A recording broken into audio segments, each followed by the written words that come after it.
Good afternoon and welcome to the first webinar of our webinar series hosted by Thomas Insight. My name is Candice Seal and I'm an industrial psychologist at Thomas South Africa. And today we will be discussing how your own self-awareness can contribute to successfully working remotely. Before we jump in, I'm going to ask you that you kindly pop all of your questions into the chat box function, which will be addressed at the end of the session in the last 15 minutes. By now, you've all had the opportunity to complete 2 assessments with us and have received your feedback reports.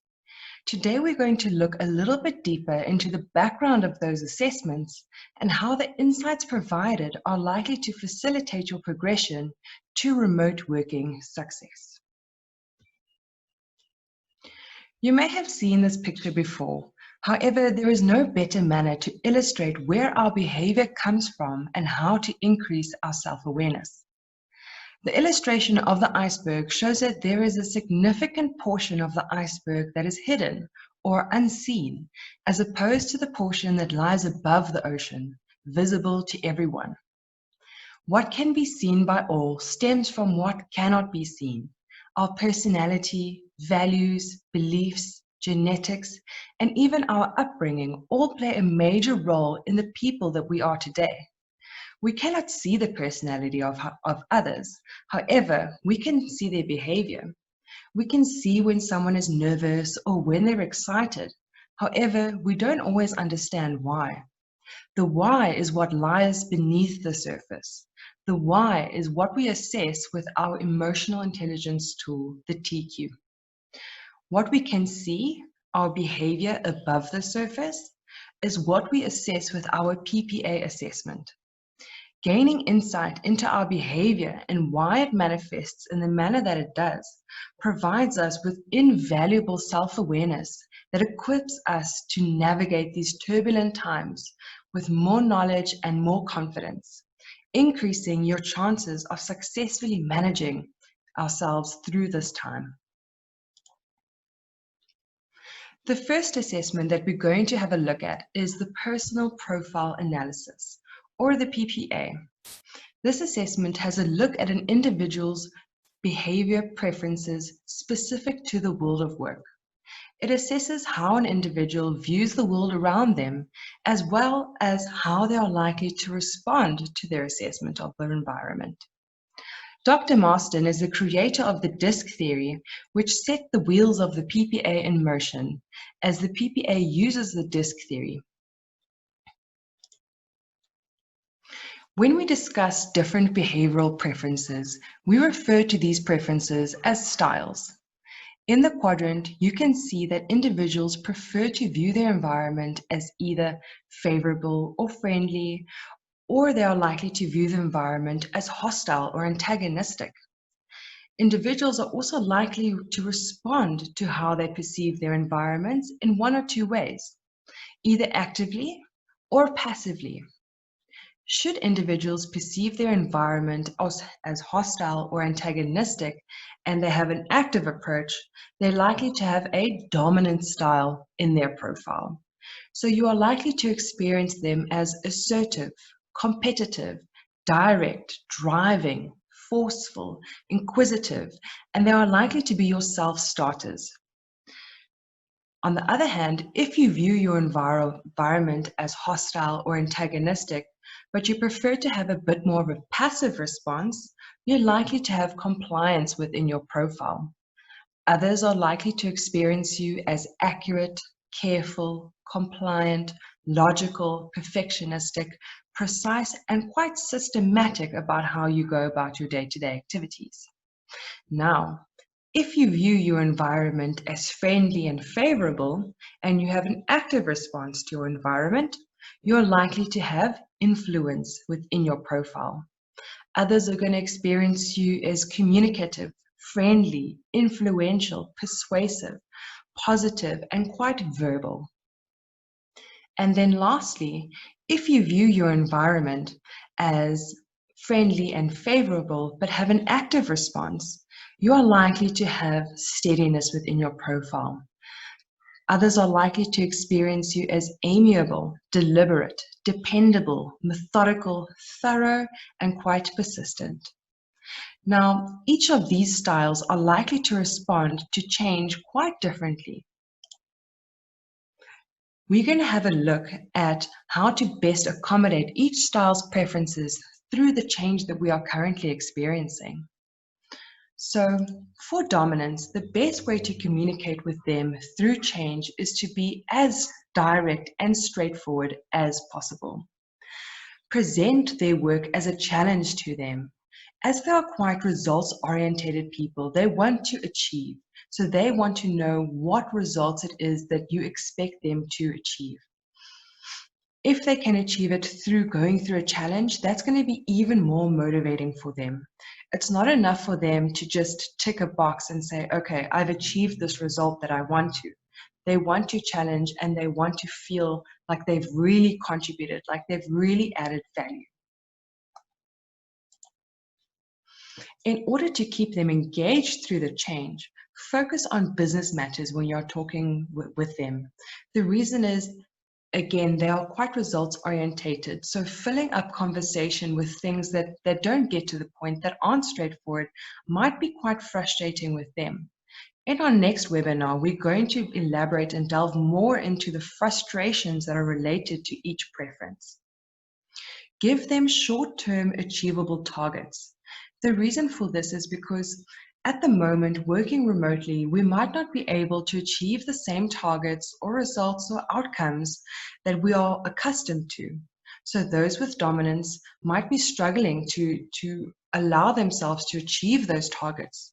So giving them something that is more short-term, so in other words, they can achieve it more quickly than what they might be used to, is going to be a lot more engaging for them. In order to coach them to get the best performance out of them, they work best with a manager that is more direct and straightforward. Again, having a very results-focused orientation, having someone that speaks to them in that manner and sticks to that kind of language is going to help them really get the best out of them. Keep them challenged to hold their interest. As I mentioned, for them, it's not enough to just tick a box. They want to be challenged. And then lastly, reward them for their results. Achieving results goes hand in hand with reward. The more reward that they can receive, the more it's going to drive them to get those results that they are looking for. And then lastly, in order to get the best out of them, challenge them. Give them tough projects that will stretch them, let them compete, and allow them to work under pressure. If you're starting a new project, or perhaps you're revamping a current initiative, these are the people that are going to get the project off the ground. They're going to be the self-starters. Now, they might not be the best ones to finish it, but they're definitely going to help get the ball rolling. So if you're an individual with dominance in your profile and you are currently feeling disengaged, it might be because you currently don't have enough short-term goals to challenge you, or you might not have enough challenge built into your current goals or your current ways of work. If this is the case, it might be worthwhile for you to revise your current objectives or ways of working in order to accommodate your preference and work in a way that will allow you to feel more engaged and motivated while working remotely. Let's have a look at influence. Communicating to someone with influence regarding the change is all about involving them. Give them the opportunities to comment or to ask the questions. When I described influence, we saw all the words that describe someone with influence in their profile is all about communication. They love to be verbal. They love to engage with others through articulating whatever it is that they want to say. So bogging them down with a lot of detail, you're really going to lose their attention and you're not going to get the best out of them. They're not going to understand the change, the reasons for it, if you simply send them an email that has a long train of writing that they need to engage with. The best way to communicate with them is give them a phone call or set up a virtual meeting where you can discuss the change with them and not expect them to read all of it beforehand. In order to keep them engaged, give them the responsibility of motivating others. They love to persuade, they love to influence the people around them. So giving them that responsibility is really a way to automatically engage them because they are tapping into their natural preference of what it is that they want to do and how they want to work. Give them praise and recognition. Make them feel as if they are a valued part of the team because they're likely to make others feel that way. To coach them to get the best performance out of them is to be democratic when chatting with them. Chat to them as if you were a friend. It doesn't mean that you can't talk about serious business issues. It's just the manner in which you chat with them. Challenge them in projects that involve interacting or motivating others. Again, if you've got a new project that you are starting, or perhaps you're revamping current initiatives, these are the people that you insert into the team where people aren't gelling together. They are likely to help people interact with each other in a way that's going to be meaningful. And again, credit and recognition is really valuable for those with influence in their profile.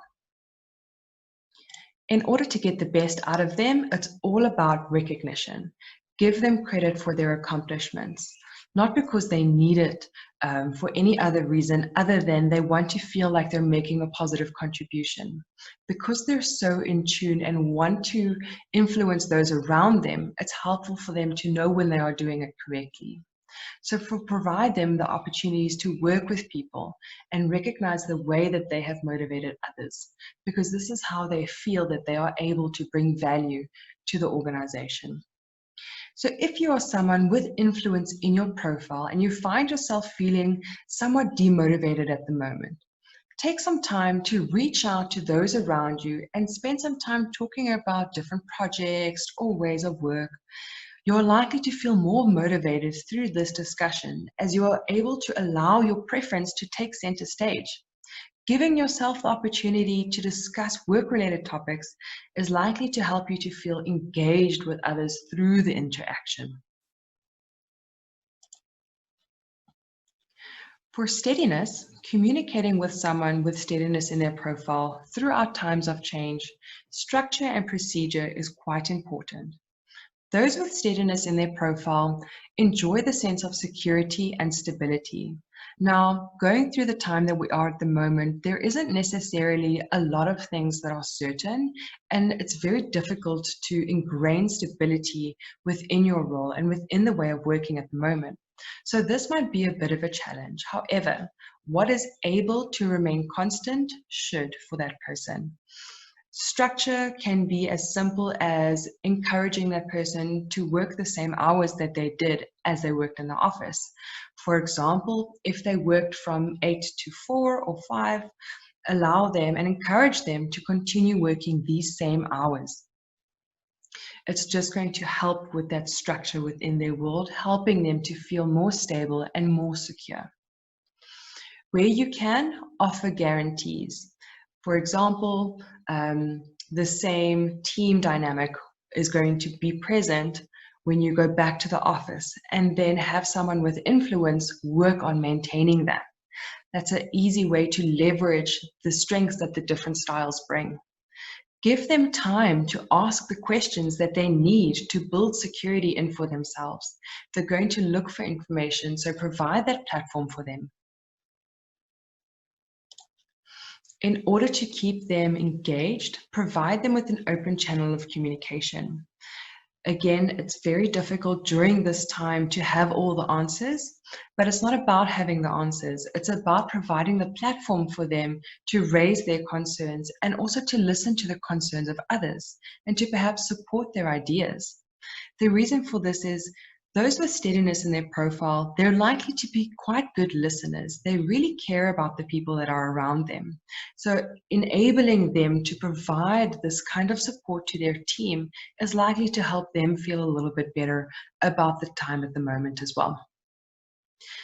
As far as possible, keep them abreast of new developments. The more information they can get to provide stability for themselves, the better it's going to be for them, and the more likely you're going to feel engaged. Coaching them for performance. They work best with people that are as relaxed and as approachable as what they are. They're not going to be your fastest workers because they're quite methodical in the way that they do things. So working with them or providing projects for them that allows them to really capitalize on that methodical approach that they like to bring is going to help get the best out of them. Give sincere praise for their achievements. They are quite dependable and quite loyal people. So sincerity goes a really long way for someone that has steadiness in their profile. And in order to get the best out of them, appreciate them. Give them time to come to terms with the change. Once they have found the stability and the certainty for themselves, they're likely to feel a lot more comfortable. So make sure that you appreciate the qualities that they can bring and then allow them to do that.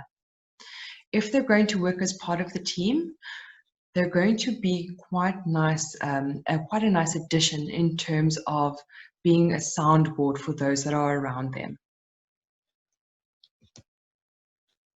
And the last one is compliance.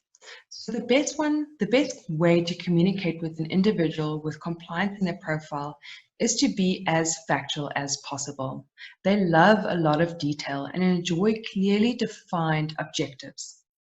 The reason for this is because they're quite logical in their approach and they like to get things done according to quite a good high quality standard. Therefore, the more defined and the more factual their work can be for them, the more comfortable they feel because they know that they have something to refer back to that they can attribute their quality standards to. Follow up in writing as much as possible. They're likely to be the people when you end a Zoom meeting, you're going to get a follow-up email that says, this has been agreed on, this person is responsible for this person is responsible for that. And the reason is, again, they want to feel secure within the detail. They are the people that will happily read a 5-page document because that's how they feel the most comfortable. In order to keep them engaged, try to communicate in a way that is as systematic and as organized as possible.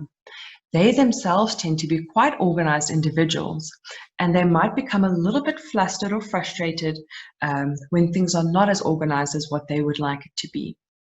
Provide as much evidence for the change. If they can sift through the evidence, discuss the advantages and disadvantages with their peers or their managers, they're likely to buy into the change a lot quicker and a lot more meaningful and in a lot more of a meaningful manner. And that is likely to be a lot more engaging for them as well. They work best for a supportive manager who has an open door policy. And the reason for this is because they want to double check. They want to make sure that they've understood correctly. They want to make sure that they've got all of the details 100% correct. So if they're able to go to their manager and double check one or two things constantly, they're going to feel a lot more comfortable, and then you're going to get the best out of them as well. When working on new projects or revamping an old one, projects where precision and planning are required is where those with compliance are going to shine. They're really going to enjoy working within that area of the project. If you're going to agree on deadlines, make sure that they are adhered to, as well as the desired output needs to be laid out as clearly and as specifically as possible. And in order to get the best out of them, protect them.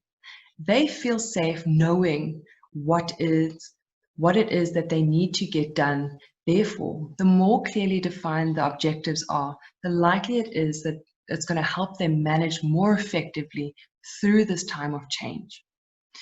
Give as clearly defined objectives as possible.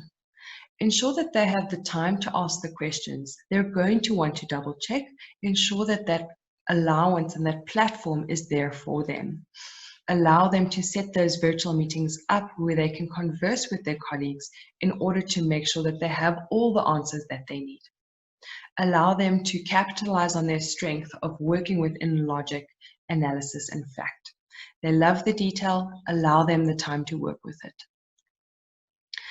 Lastly, if this isn't something that's built into your role or your natural way of working, and you have compliance within your profile, spend some time to determine how you're going to bring this in order to give your preference the opportunity to shine.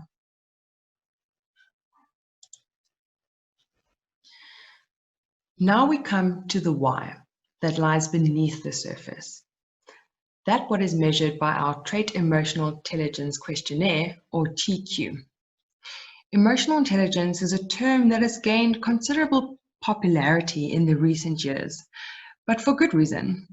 It looks at how we are able to understand ourselves, our emotions, how we are able to manage those emotions, as well as how we can understand the emotions of others and manage their emotions.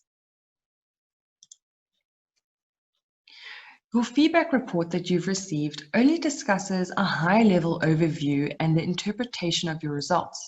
However, in our standard report, you will see this TQ wheel. It shows 15 different emotional traits which provide greater in-depth information.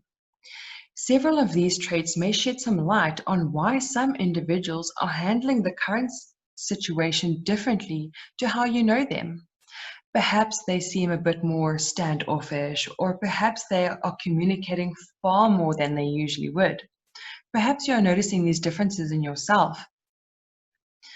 The TQ provides insight into why this might be. Now, it's important to take note that our emotional intelligence stems from our personality, which is quite stable over time. Therefore, the objective is not to change someone's personality, but rather to interact with them and manage them in a way that's going to best assist their personality preferences while working remotely. We're going to have a look at some of these traits. We're going to have a look at optimism, self-esteem, empathy, relationships, adaptability, and self-motivation, as these are the traits which are likely to have a significant influence on how you are currently reacting to working remotely and what the possible outcomes might be. Now, the first trait that we're going to have a look at is optimism.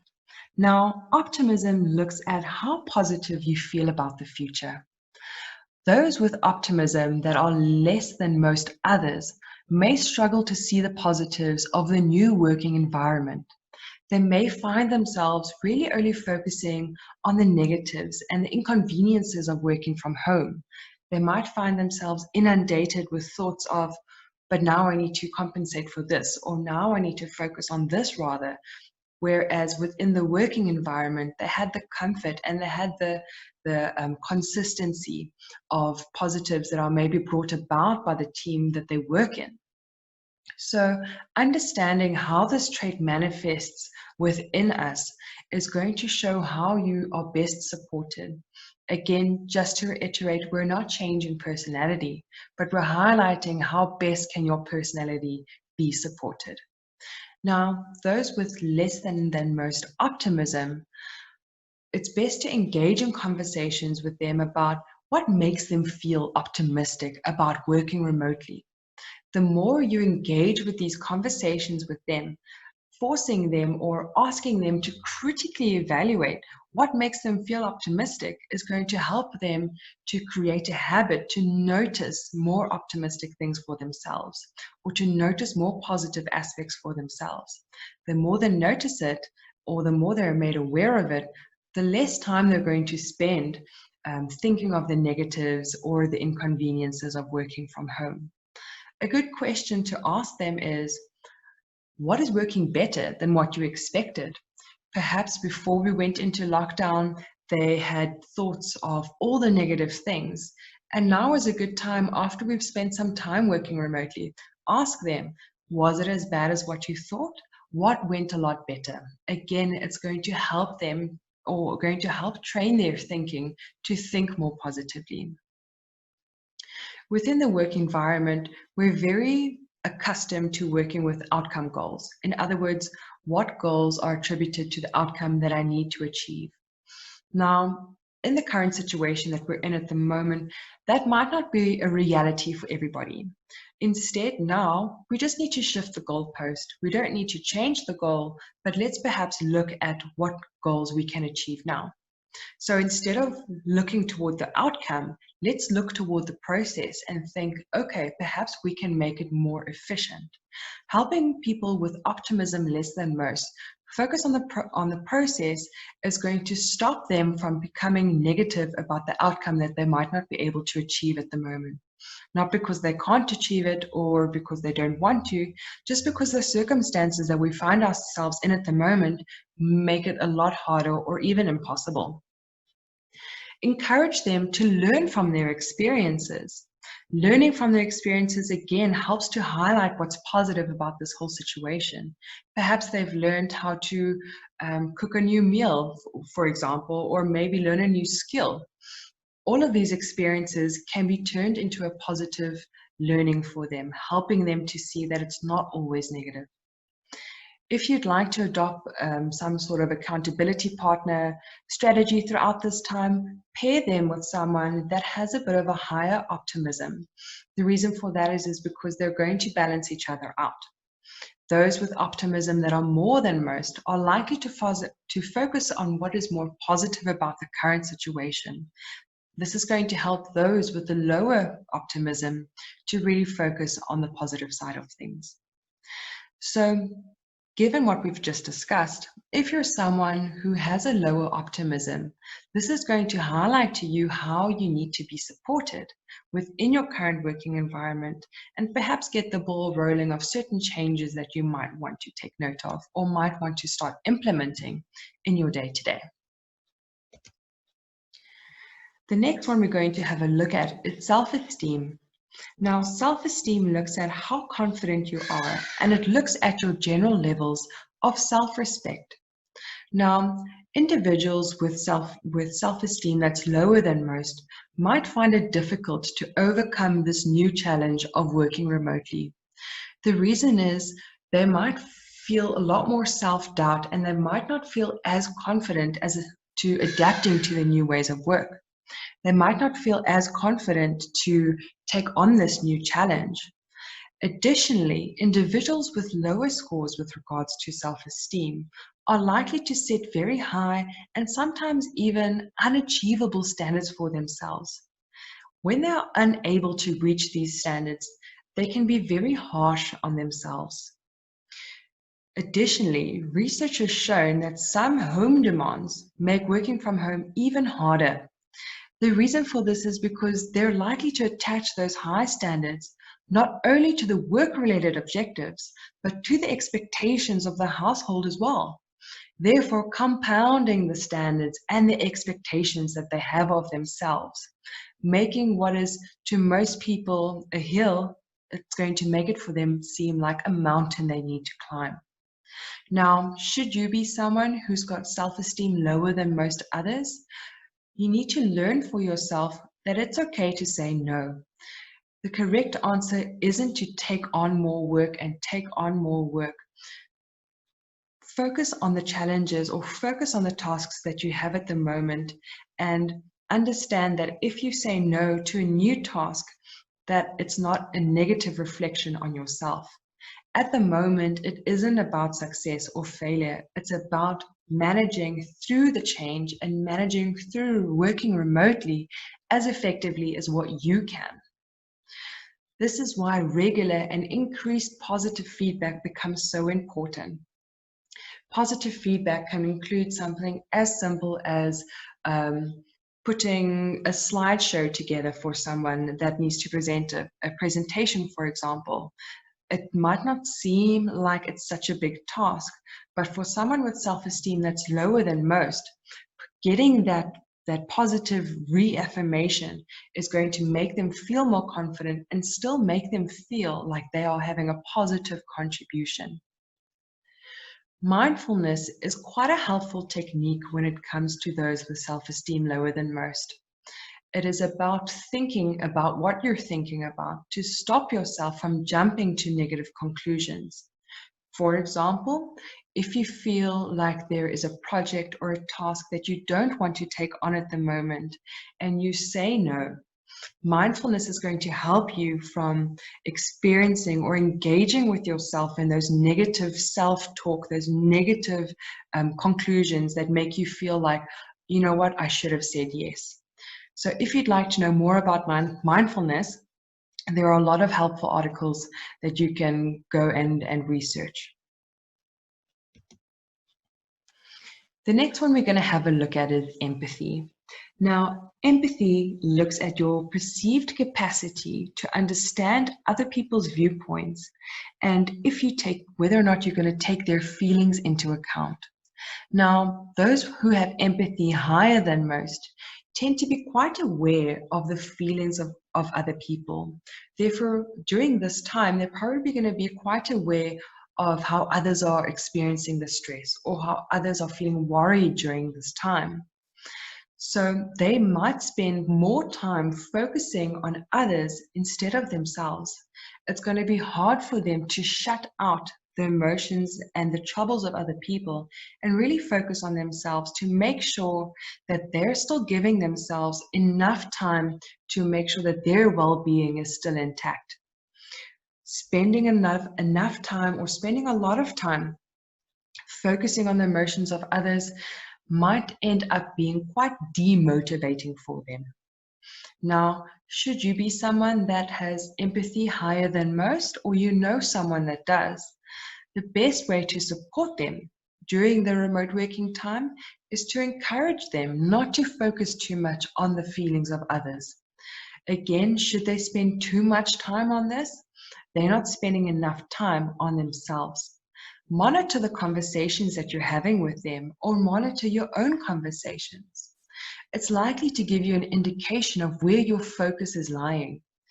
If you find that you are spending too much time talking or referring to the emotions of others, then engage with an honest conversation with that person or with yourself and challenge yourself to spend less time focusing on the emotions of others for the sake of your own well-being or for the sake of the well-being of those around you. Schedule time away from your working space to make sure that you spend enough time for self-care. Self-care can take many different forms and it's different for everybody. Self-care can be spending quality time with your family or trying something that you've always wanted to try. It doesn't matter what it is, as long as it's something for you. Again, mindfulness is something that can really assist you here. It helps you to focus on yourself and focus on the present. It might sound like this is something that promotes a selfish tendency, not looking after those around you. However, it's important to take note that those with empathy above or more than most others, it's really about investing in the emotions of others. Now, we only have so much capacity to deal with emotions, our own and those around us. So the more we give to those around us, the less we're going to have for ourselves. Working remotely has given a lot of emotional stress and a lot of different challenges that we're not used to dealing with.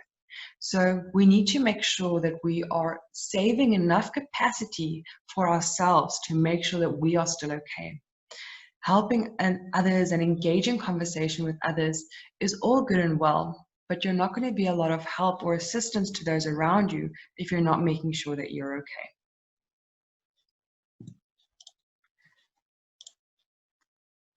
The next one we're going to have a look at is relationships.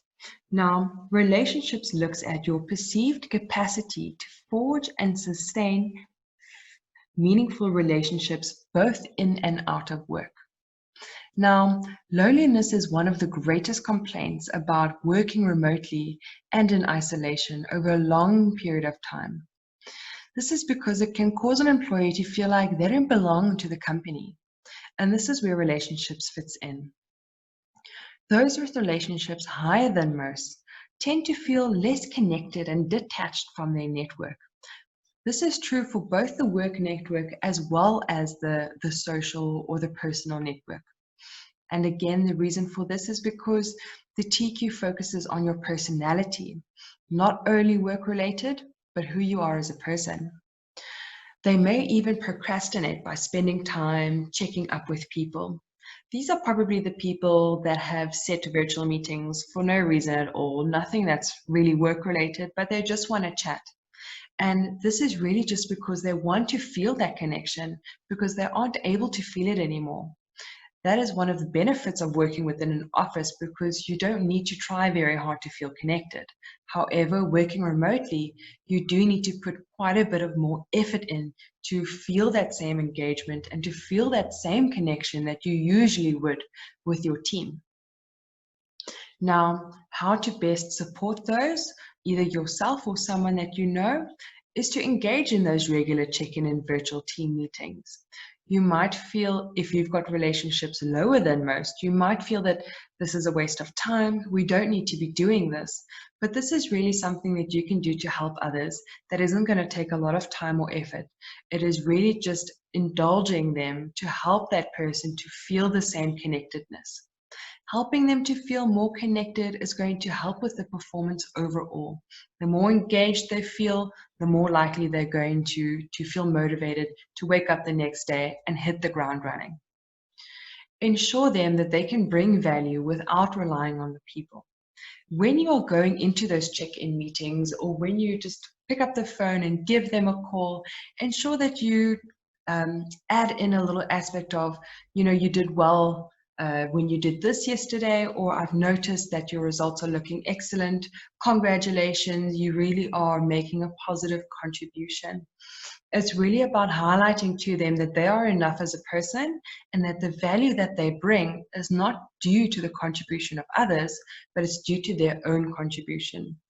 It's not necessarily going to make them feel more connected by doing that, but it's really just going to help them feel like they are still making a positive contribution, even though they might not be able to see it for themselves. If you've got a project that's coming up that involves a lot of collaboration, or there's an opportunity for collaboration, they're the people that are going to benefit the most from this. So ensure that you engage them when it comes to those collaboration opportunities. So if you're someone that has relationships more than most others, it's going to be valuable for you to engage in more check-in meetings. And you shouldn't feel that it's something that isn't worthwhile. If you are starting to do it and you're going to start doing this for yourself, you might see how differently you feel afterwards and how much more motivated you're going to feel to sit down and take on the next project. The next one we're going to talk about is adaptability. Now, adaptability looks at how effective you are at adapting to new environments and conditions, as well as how you are likely to deal with your change. Now, it's important to remember that change is okay, and as we've all seen, that change is inevitable. If you are a manager or a leader, your employees are going to look to you to how to react to these sudden changes or these crisis situations. The stress that you communicate is likely to be felt by your employees as well. It's known as emotional contagion. So it's best to acknowledge the stress that the employees may be feeling, but also provide them with the confidence and the positivity about what the change might bring. Now, if you are someone that has adaptability lower than most, you might be feeling a considerable amount of stress at the moment, and that's fine. Stress isn't a bad thing, but it becomes bad when you don't manage it in the correct way. So you might feel general aversion to the change at the moment, and you might be feeling it quite hard to cope. So you might be experiencing a decrease in engagement as well as productivity, but there are mechanisms that you can build into your day-to-day that might help you to adapt during this time. So an easy thing for you to do is to replicate as much of your work routine as possible.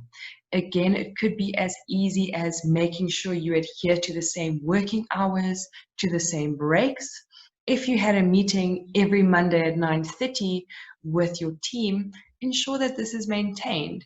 You might not have as much to talk about, but this might be time for you to again focus on those process goals, or perhaps think of things that can be revamped or can be reinvented within your organization. There is a lot of opportunity during remote working. All you need to do is find it. Remain as flexible as you can for last-minute plans and changes. Now, because everything about remote working and everything about the time that we are in is quite uncertain, there are going to be last-minute things that might change. It's important to remember that change is inevitable and it's okay. Find the positives and find the opportunities in the last-minute changes. Plan for last-minute changes within your work at the moment. Again, focus on the positive aspects of change. Now, if you're someone who also has lower than most optimism, this might also be a bit of a challenge for you. But then what you can do is just to engage with those who have optimism more than most, as well as those who have adaptability more than most. They are likely to be able to highlight to you the positives that can be found throughout this time. Also, try to buddy up with someone who enjoys working with change. Their enjoyment and their positivity about working through the change is likely going to rub off on you and make you feel a little less de-stressed. The last emotional intelligence trait that we're going to talk about is self-motivation. Now, before I carry on with self-motivation, it's important to take note that self-motivation and adaptability are not within your candidate feedback reports that you may have received. However, they are only within our standard TQ report as well as our developmental reports. So don't be concerned if you don't find it in there. It is not contained in there. So those who have self-motivation lower than most, they might struggle with internal motivation. And the reason for this is because those with self-motivation lower than most look for external factors, or they need external factors in order to feel motivated. Now, external factors could be anything. It could be recognition, it could be reward, it could be achieving that goal or setting out that result for themselves. Now, again, this might not be possible when we're working remotely. So the best way to combat that is to break projects up into more short-term goals.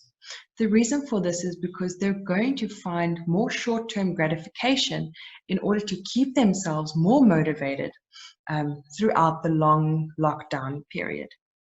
They may find that commitment will flag and they'll give up easily if they don't find that external motivation for themselves. Help them to set up a to-do list or give them deadlines. If they can tick something off of a to-do list, it's going to feel like they've achieved something. Encourage rewards and celebrate achievements that they need to feel that external motivation coming through. More importantly, ask them what motivates them. Perhaps what motivated them before is still the same, and it is easy enough to build into the current role. So if you are someone that has motivation or self-motivation lower than most, or you feel like you do, reevaluate how you are currently working. Set out smaller, more manageable, and more achievable goals for yourself that you can feel that external motivation. You might find that your commitment is going to increase significantly.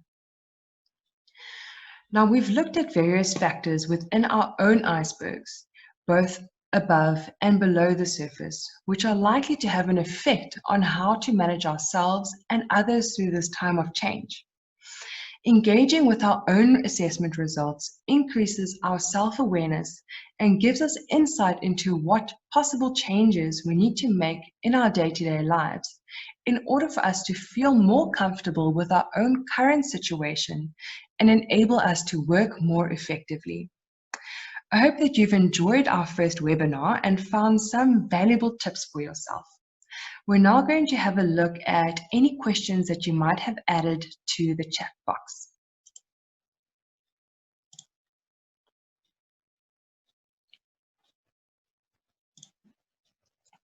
Okay, I see we have one question here.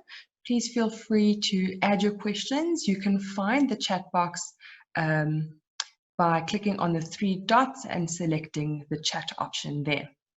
So the question reads as follows. You mentioned behaviors and how they are observable. But with remote working, the way in which we observe others is now via Zoom, telephonic, email, and which makes normal observation quite difficult. How do I determine someone's behavior if, for example, they have not done a PPA? That is a very good question, and I think that is a valuable point to discuss, because usually we can just look at our colleagues and see when they're not behaving the same way or see when they're feeling differently. However, just because we cannot see them with our eyes doesn't mean we can't observe them in other ways. If perhaps you see that the email communication is dying down, or perhaps within the Zoom meeting they are not as verbal as what they might be, those are little tips and clues that can give us more insight into why someone isn't behaving the same way, or can give us insight into if they're not coping effectively. So if you find these little changes, then you know that it is helpful to pick up the phone, check in with that person, or schedule a meeting with them. Do we have any other questions that we can address? I'll give another 2 minutes.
Okay, it seems as if we don't have any more questions. If you do have a question that pops up and you would like to ask it, please don't hesitate to email Thomas. Hold on, I see we've got one more question. Oh, thank you for answering. No problem at all. If you've got any questions, please don't hesitate to pop us an email. We are always here to help. Please join us next week where we focus more on how to manage different frustrations based on our behavior.